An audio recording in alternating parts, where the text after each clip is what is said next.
a trop de confusion et de cacophonie entre l'ADER par-ci, l'ANPEJ de l'autre côté. L'ADER n'a pas sa raison d'être. Il y a l'ANPEJ qui est au ministère. Pourquoi ne pas prendre le financement de l'ADER et le mettre dans l'ANPEJ pour que ce soit une seule structure financière pour financer les jeunes? Ce serait plus cohérent, ce serait plus efficace et les résultats seraient plus performants. Il faudrait aussi revoir le mode de financement et les bénéficiaires. J'estime que l'ANPEJ doit être de plus en plus décentralisé, aussi bien que dans les universités, dans le secteur informel, pour très tôt, par exemple, si c'est à l'université, accompagner les jeunes étudiants qui ont des projets à l'université, leur permettre, dès qu'ils finissent leur formation, aller directement dans l'entrepreneuriat et avoir un emploi qui est garanti.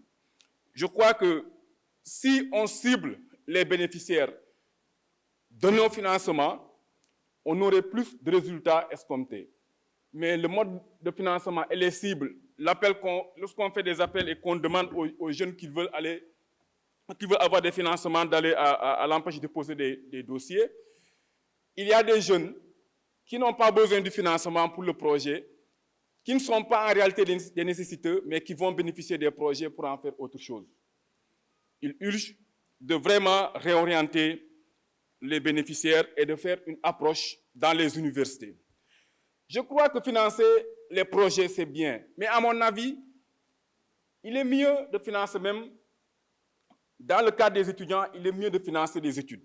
Il se trouve qu'aujourd'hui, il y a des jeunes qui aspirent à faire des formations qui garantissent l'emploi. Mais ils n'ont pas l'opportunité de faire ces formations parce qu'ils n'ont pas le moyen de payer ces formations.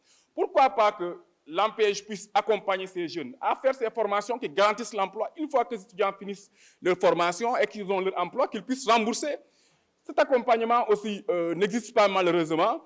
Il y a de bonnes écoles qui sont là, mais des jeunes veulent y accéder, mais n'ont pas les moyens. Finalement, ils sont obligés d'aller faire autre chose. Je crois que cet accompagnement serait une très bonne chose, serait très innovante. Il faudrait financer les jeunes aussi à la hauteur de leur projet. Si un jeune demande 3 millions, il faut donner 3 millions. Si un jeune demande 3 millions et que vous donnez 2 millions, cela veut dire qu'il ne peut pas résolver son projet, c'est difficile. Parce que là, il ne pourra pas monter son projet et finalement, les 2 millions vont servir à autre chose. Je vais finir sur le product. J'estime que ce n'est pas mal comme programme, c'est un bon programme.